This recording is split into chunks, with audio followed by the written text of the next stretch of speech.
बिस्मिल्लाहिर्रहमानिर्रहीम। Dear student, अस्सलाम वालेकुम। स्टूडेंट, आज हम लोग एक्सरसाइज 3.1 स्टार्ट करेंगे। 3.1 स्टार्ट करने से पहले इस चैप्टर के बारे में थोड़ा सा इंट्रोडक्शन करवा देते हैं। इस चैप्टर में हम लोग बेसिकली रेशियोज़ और प्रोपोर्शंस को डिस्कस करेंगे। उसके बाद हम लोग वेरिएशंस को डिस्कस करेंगे। वेरिएशंस में हमारे पास डायरेक्ट वेरिएशन आएगी और इन्वर्स वेरिएशन आएगी। तो इनको हम लोग ब्रीफली इनके क्वेश्चंस भी करेंगे, इनकी डेफिनेशंस भी करेंगे। तो आज हम लोग स्टार्ट कर रहे हैं एक्सरसाइज 3.1। 3.1 में जो हमारे पास क्वेश्चंस होंगे मोस्टली वो रेशियो से रिलेटेड होंगे। तो सबसे पहले तो आपको ये स्टूडेंट पता होना चाहिए कि रेशियो जो होती है वो दो वैल्यूज़ के दरमियान कंपैरिजन होता है। दो वैल्यूज़ कौन सी होती हैं? दो वैल्यूज़ एक ही चीज़ की दो मुख्तलिफ वैल्यूज़।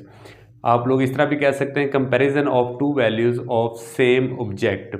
और इसमें एक ख़ास चीज़ याद रखनी है कि रेशो का ऐसे यूनिट नहीं होता। तो चलें हम लोग चलते हैं एक्सरसाइज 3.1 की तरफ। 3.1 में हमारे पास क्वेश्चन नंबर 1 जो है उसमें ये लिखा गया है कि कुछ रेशोज़ हमारे पास गिवन है, उसको आपने फ्रैक्शन की फॉर्म में कन्वर्ट करना है और उसकी सिंपलेस्ट फॉर्म में लिखना है आप लोगों ने।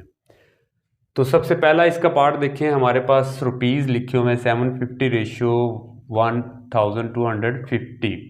तो इस रेशियो को आपने पहली बात तो फ्रैक्शन में कन्वर्ट करना है और फिर उसे सिंपलेस्ट फॉर्म में कन्वर्ट करना है। तो सबसे पहले देखें, इसे मैंने रेशियो को फ्रैक्शन में लिख दिया। आपको मालूम है कि रेशियो अगर हमारे पास ए रेशियो बी हो तो इसको हम लोग ए ओवर बी लिख सकते हैं फ्रैक्शन की फॉर्म में। तो यहाँ से देखें रुपीज़ से ये रुपीज़ कैंसिल हो गया, क्योंकि मैंने अभी आपको इंट्रोडक्शन में भी बताया कि जो रेशियो होती है उसका यूनिट नहीं होता। तो ज़ीरो से यहाँ से ज़ीरो कैंसिल हो गया, तो हमारे पास क्या रहेगा 75 ओवर 125। अब हम लोग अगर 25 के टेबल पे डिवाइड करें, 25 के टेबल पे डिवाइड करते हैं तो ये 3 आ जाता है और इसे डिवाइड करते हैं तो ये हमारे पास कितना आ जाता है 5। तो ये हमारे पास आंसर आ गया, सिंपलेस्ट फॉर्म में फ्रैक्शन में कन्वर्ट कर दिया हमने। तो इसका पार्ट नंबर 2 देखते हैं। पार्ट नंबर 2 में स्टूडेंट देखें कि हमारे पास जो नंबर है 450 सेंटीमीटर रेशियो 3 मीटर। अब यहाँ पे देखें यूनिट दोनों सेम होने चाहिए, या तो इस मीटर को आप सेंटीमीटर में कन्वर्ट कर लें या सेंटीमीटर को मीटर में कन्वर्ट कर लें। तो मैं देखें इस मीटर को सेंटीमीटर में कन्वर्ट कर रहा हूँ। तो जैसा कि हमें मालूम है कि 1 मीटर किसके इक्वल होता है 100 सेंटीमीटर। तो मीटर की जगह पे जब 100 से मल्टीप्लाई करेंगे तो टोटल कितने सेंटीमीटर हो जाएंगे 300 सेंटीमीटर। अब इससे इस रेशियो को हम लोगों ने फ्रैक्शन की फॉर्म में लिखा, तो यहाँ से सेंटीमीटर कैंसिल हो गया, ज़ीरो से ये ज़ीरो कैंसिल हो गया, 45 ओवर 30। तो 15 के टेबल पे डिवाइड किया, 15 3 दा 45 और 15 2 दा 30। तो ये हमारे पास आंसर आ गया सिंपलेस्ट फ्रैक्शन की फॉर्म में। अब हम थर्ड क्वेश्चन की तरफ, थर्ड पार्ट की तरफ चलते हैं। हमारे पास जो क्वेश्चन है 4 kg रेशियो 2 kg प्लस 750 ग्राम। अगेन जिस तरह यहाँ पे मैंने सेम यूनिट में कन्वर्ट किया तो यहाँ पे भी सेम यूनिट में कन्वर्ट करते हैं, क्योंकि छोटा यूनिट हमारे पास क्या है ग्राम। तो सारे वैल्यूज़ को हम लोग ग्राम में कन्वर्ट कर लेते हैं। तो 1 kg का हमें मालूम है 1 kg किसके इक्वल होता है 1000 ग्राम के इक्वल।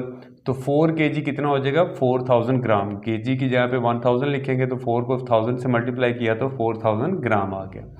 इसी तरह आप लोग स्टूडेंट देखें 2 kg है, 2 kg में हमारे पास टोटल कितने ग्राम हो गए 2000, और 2000 में 750 ग्राम ऐड करेंगे तो टोटल हमारे पास 2750 ग्राम आ गए।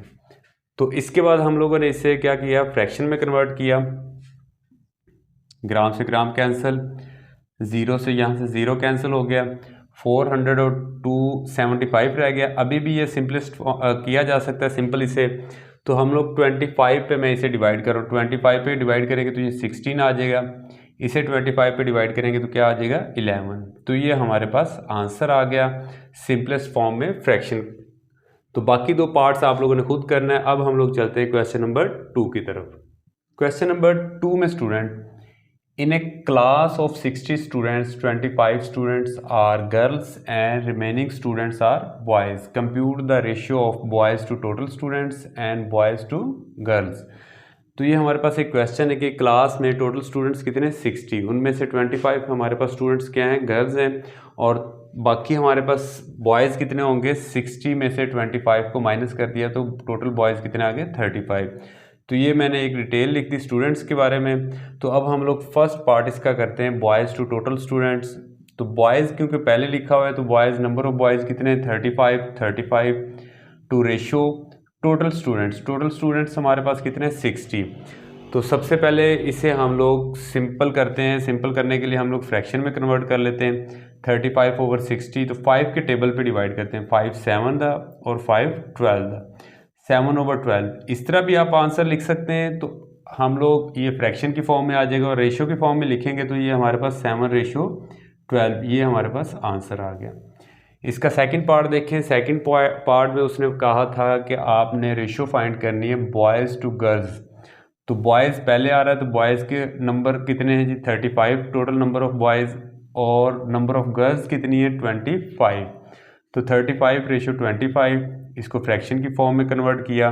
तो यहाँ पे अगेन 5 के टेबल पे डिवाइड करते हैं, 7 और 5 ये फ्रैक्शन की फॉर्म में आ गया सिंपलेस्ट फॉर्म, और यहाँ पे इसे आपने अगेन रेशियो की फॉर्म में कन्वर्ट कर दिया और ये हमारे पास आंसर आ गया।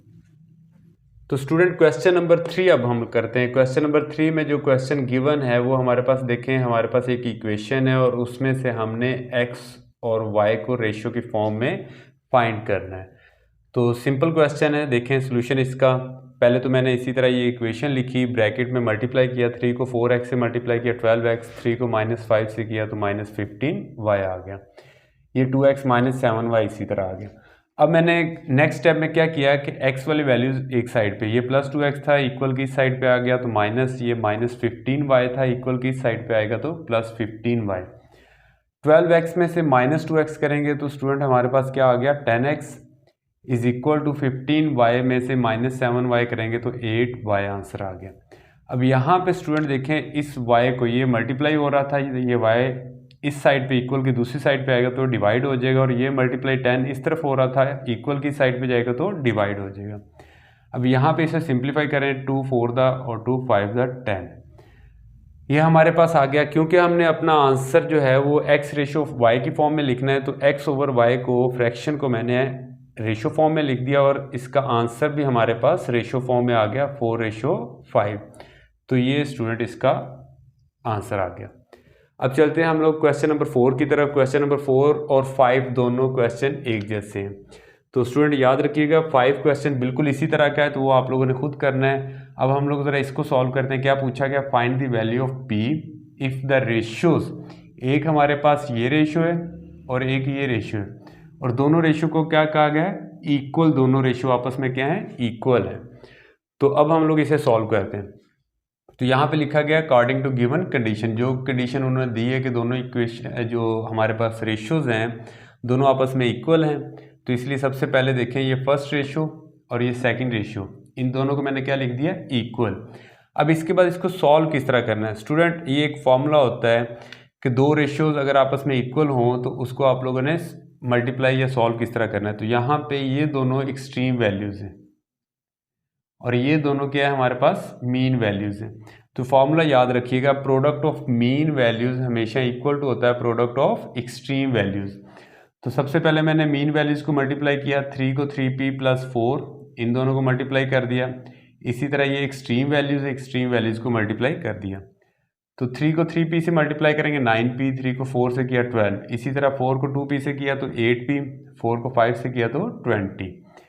अब यहाँ पे देखें 9p 8p इस तरफ आएगा तो -8p हो जाएगा, 12 प्लस था उस तरफ जाएगा तो क्या हो जाएगा माइनस।